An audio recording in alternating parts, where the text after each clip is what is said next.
Hallo und herzlich willkommen zu einem neuen Unboxing von mir. Diesmal in letzter Minute sozusagen, weil wir ein paar Tage weg waren. Und ich habe heute nochmal ein Unboxing hier von FG Normal für euch. Und zwar habe ich da eine Neuheit entdeckt, die habe ich jetzt so noch nicht gesehen. Deswegen habe ich mir gedacht, okay, ich mache nochmal eine Kooperation und zeige euch das. Und ich bin gespannt, wie ihr das findet. Nach dem Intro geht's weiter.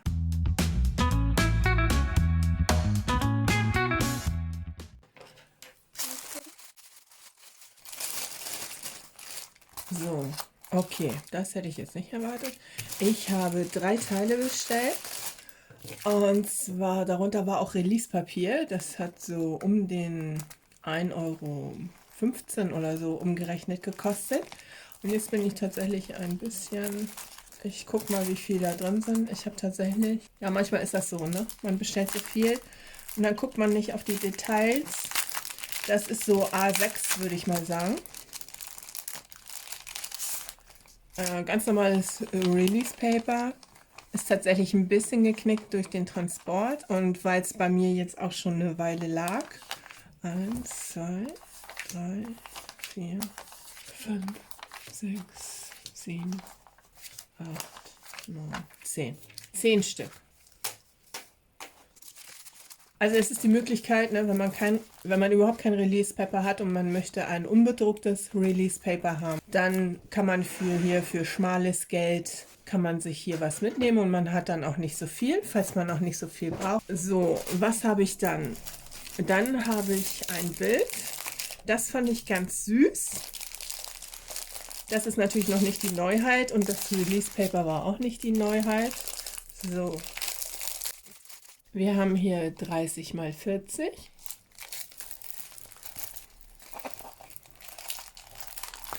Und wir haben eine Katzensammlung. Hat mich ein bisschen an Aristocats erinnert. Ja. Ich kann es auch mal so drehen, weil so kriege ich es, glaube ich, drauf. Mein Oberlicht spiegelt heute, weil ich hier woanders filme heute.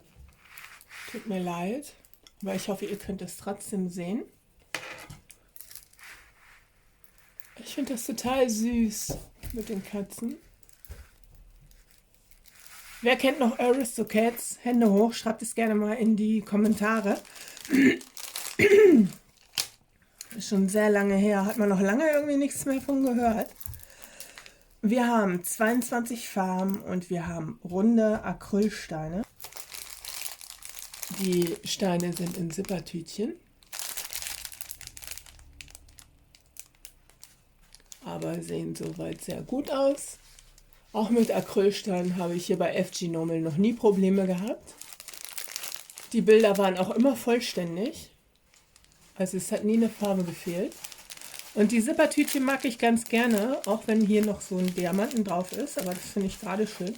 Die benutze ich dann auch zum Abkitten, zum Downkitten, Entschuldigung, also zum Wegsortieren der Restesteine. Ich hebe die Steine auch auf. Warum? Weil wir hier auch DMC-Nummern haben, also Symbole, nee, wir haben Buchstaben, Entschuldigung, wir haben nur Buchstaben. Ja, das finde ich in Ordnung. Und mit DMC-Nummern, das heißt, man kann die Steine hinterher auch wegsortieren. Wir haben hier keine Sondersteine dabei. Ja. Und der Druck, wie ihr seht, wir haben kein Raster. Aber der Druck ist okay. Vielleicht hier bei dem roten. Es ist ein bisschen, für mich jetzt als Brillenträger, ein bisschen schwierig zu erkennen hier, aber mit Lightpad denke ich. Weil hier die Zahlen und der Hintergrund beides in derselben Farbe ist.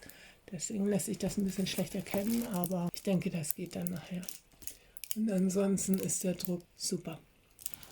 Ist ja auch viel Weiß dabei. Wir haben ein Toolkit, Standard-Toolkit. Das heißt, man kann auch gleich loslegen. So, und jetzt komme ich mal eben zu der anderen Geschichte, was ich meinte, was ich so noch nicht gesehen habe. Und das ist dies hier. Das ist eine neue Verpackungseinheit, hätte ich beinahe gesagt, zum Painten. Und das hier ist ein Set. Wie ihr seht, das kommt hier so in einer Plastiktüte, nenne ich das mal, die man nicht aufreißen kann, weil das irgendwie mit einer Heißklebepistole oder so zusammengeschweißt wurde. Ist natürlich ein bisschen ungünstig. Warte mal, ich mache das mal hier. Dann kann ich es zumindest wieder zurückpacken. So, was haben wir alles dabei? Wir haben sogar einen Korrekturschaber dabei, ganz normal. Sieht einwandfrei aus, ist auch scharf. Wobei scharf eigentlich nicht wichtig ist. Aber es ist dünn unten, das heißt, man kommt auch zwischen eckige Steine hindurch.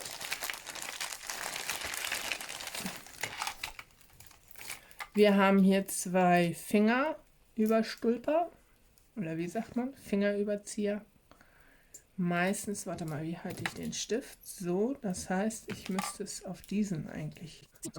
Also ich habe nicht die schmalsten Finger und es geht trotzdem. Es ist nicht, es fühlt sich okay an, ist nicht eng. Ja. Und den Stift, den finde ich ja auch süß, ne? Der glitzert so schön. Kann ich das überhaupt wiedergeben über die Kamera? Ja, ich denke schon. Gefällt mir sehr gut. Was mir auffällt, der sieht ein bisschen schmal, also ein bisschen kürzer aus.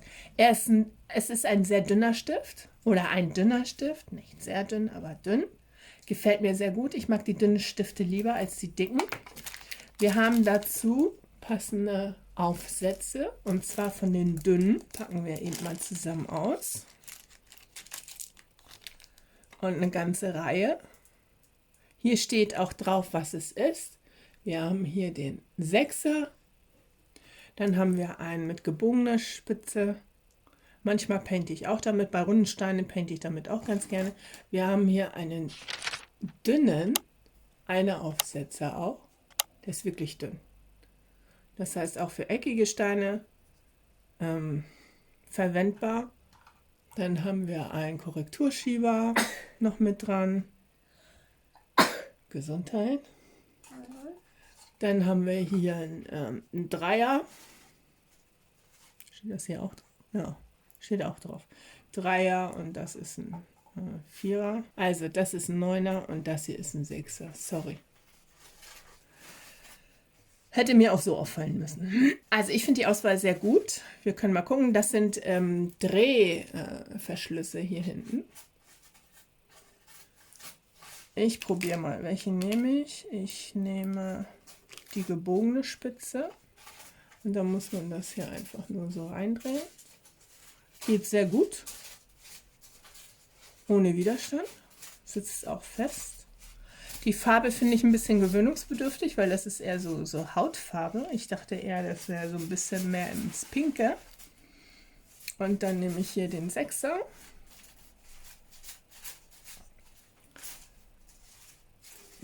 Jetzt habe ich entweder falsch schief eingedreht.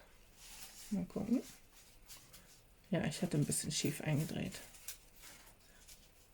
Der geht ein bisschen schwerer. Aber es geht. So, und dann habt ihr einen kompletten Stift. Jetzt, wo die Spitzen dran sind, finde ich ihn schon wieder normale Länge. Ein bisschen kürzer finde ich ihn trotzdem. Aber macht nichts. Ausreichend. Ich finde ihn sehr schön. Gefällt mir sehr gut. Dann haben wir Wachs, haben wir auch mit dabei. Und dieses Set gibt es in verschiedenen Farben. Es gibt das noch in Blau. Also müsst ihr mal gucken, ich verlinke euch ja die Produkte. Also es gibt das in verschiedenen Farben. Hier haben wir nochmal ausreichend Wachs. 2, 4, 6 dicke Plättchen. Super. Kann man immer gebrauchen, gerade für Sondersteine finde ich das super. So, und dann kommen wir mal zu der Neuheit, wie ich finde. Okay, von einer anderen Firma kenne ich dieses System auch schon. Allerdings ist da nicht hier so ein Schmetterling drauf. Ja? Also man kann hier den Deckel abziehen. Das ist bei dieser anderen Firma, glaube ich, auch nicht der Fall, sondern da kann man den Deckel kippen. Wir haben hier noch Zubehör. Wir haben hier einen kleinen Löffel. Ja, mit, genau, kleinen Löffel halt. Dann haben wir hier einen Pinsel zum Rausstreichen. Und wir haben hier noch einen Stopper. Und zwar haben wir hier oben ein Loch. Und wenn man nicht möchte, dass die Steine da rausfallen, dann kann man das hier so reintun. Und dann hat man einen kleinen Schmetterlingsstopper. So, dann bin ich der Meinung, kann man den Boden auch rausnehmen, weil ich dachte nämlich auch,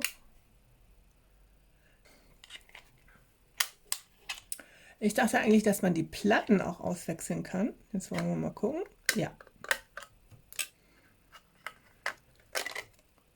So, also das ist eine herausnehmbare Platte. Wir haben hier, ich weiß nicht, 6, 8 Steine können hier rein, ne?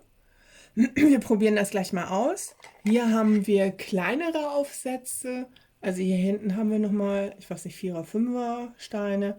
Und dann werden hier vorne immer weniger Steine, die reinpassen. Bei eckigen Steinen sieht das, glaube ich, dann viel besser aus als bei runden. Und hier haben wir ohne Einzelsetzer. So, ich zeige euch das mal so. Ich glaube, so kann man es besser sehen, ne? Mein Licht, wie gesagt, ist heute hier leider nicht so besonders. Ja, also hier haben wir dann ohne. Ich würde sagen, wir probieren das einfach mal aus. Und zwar mit den Steinen, die wir mitgeliefert bekommen haben. Ist vielleicht am einfachsten. Wenn wir hier so eine dunkle Farbe, kann man am besten sehen. So, wie gesagt, wir haben hier runde Steine.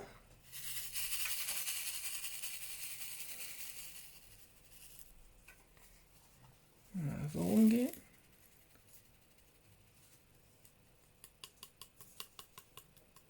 Ja, gerade so eben, würde ich sagen, passen die runden Steine da rein. Es geht, wie ihr seht. Was ganz angenehm ist, wenn ihr halt viele Steine hier rein tut. Ne? Der Rand ist sehr hoch, das heißt, sie können euch nicht gleich über den Rand springen.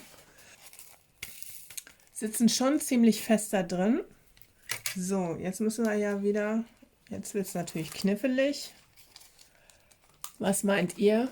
Kriege ich das wieder hier in die Tüte oder bin ich hier jetzt am Rumkleckern? Oder ich mache es, nee, kriege ich das hier hin in der Mitte? Sonst würde ich nämlich über Eck tatsächlich das machen. Ja, also es wäre möglich, mit ein bisschen Geschick. Ich mache das meistens so, dass ich dann hier über die Ecke gehe. Ist dann schneller. So, hier wollen 2 nicht richtig rein. Die kleben sogar ein bisschen. Vielleicht einmal vorher mit so einem Antistatiktuch einmal rübergehen. Jetzt haben wir hier die Einsätze. Ich nehme jetzt mal hier die kleinen, um auch zu gucken, ob das mit den runden Steinen funktioniert.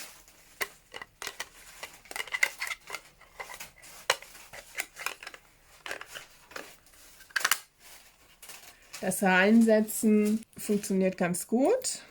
So, wir nehmen die gleichen Steine. Bin ich überhaupt im Bild? Ja, ne? Na, machen wir mal alle rein hier. So.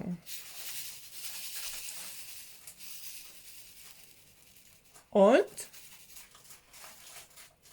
ich würde sagen, eine glatte 1. Guckt mal.